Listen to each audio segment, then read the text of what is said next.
Ate, Hmm. may hilingin ako sa'yo. Hmm. Si Floyd kasi, yung manliligaw ko.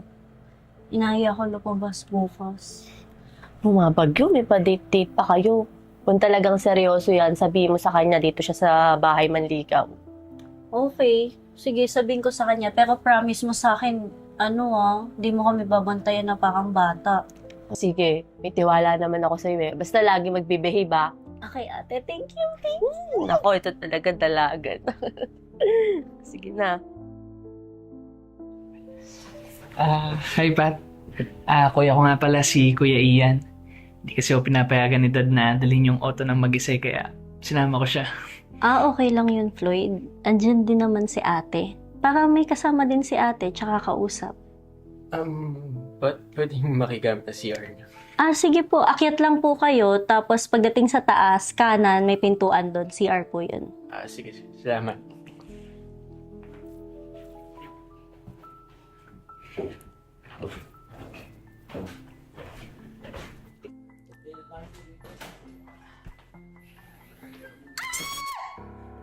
Iyan? Anong ginagawa mo dito? Ako dapat magtanong sa'yo niyan. Bahay namin to eh. Teka, ikaw yung ate ni Pat? Ikaw yung maliligaw ni Pat? Hindi Uy, pwede. sandali, hindi. Ano nangyari dito? Oo nga kuya. Anong meron? Kamusta ka na? Mabuti naman. Ate, kuya, Floyd, gusto niyo ng juice? Alam ko, hindi natin naayos yung mga nangyari noon. Pero, hindi ko kasi maintindihan bakit niiwasan mo ko eh. Ikaw pa talaga nagtanong niyan. Sino ba unang tumigil sa atin? Hindi ako Ian. Wait lang Pat, may ice ba kayo? Ay, di na pala.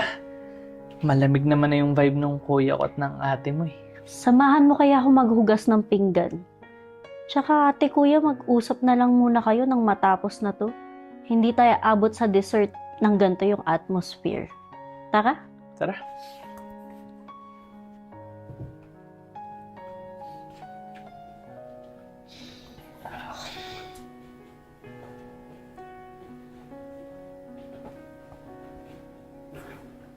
Grabe, Floyd, no?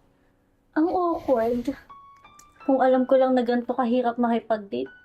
Lalo na pag may mga issue pang naiiwan. Well, hindi ko nga rin na-expect na may history pala si kuya ko tsaka yung ate mo eh. Parang teleserye lang, no?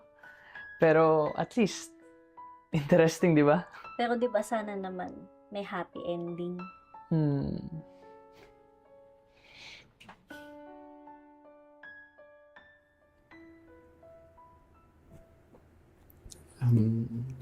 Alam mo, hindi ko inaasahan na makikita tayo sa ganitong sitwasyon eh. Oo, siguro madami ang nagawang mga pagkakamali noon. Pero hindi dapat talaga kita iniwasan dati. Natakot lang talaga ako. Natakot. Ikaw nga tong parang multong bigla na lang nawala. Ako nga yung dapat matakot.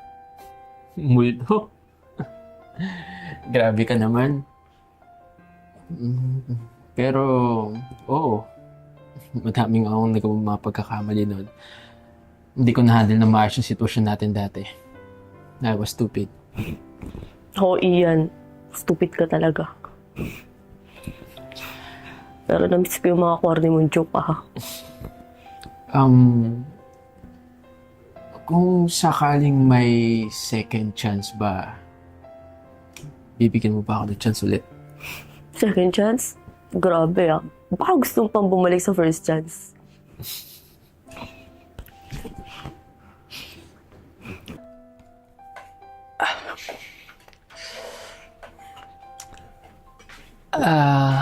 Kung sila nga may comeback story, paano tayo? Baka kailangan na rin natin ng magandang simula. Simula? Wala pa nga tayong first chapter. Oh, baka naman pwede na rin nating isulat yung ating first chapter. Dito ka na lang. Tama na yan. Tumulong ka na lang. Sige na nga.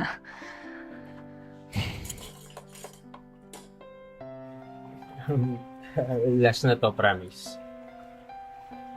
Walang comic sense, wala ding drama, pero Baka gusto mong basahin. Kung ito corny, Ian, hindi kita patatawarin. Tara, next time, yung Thailand dalawa. Mukhang okay naman na. Kailangan na lang natin ng ice sa juice. Sige na, uwi na kayo. Yay. Tara na. Tara, mo.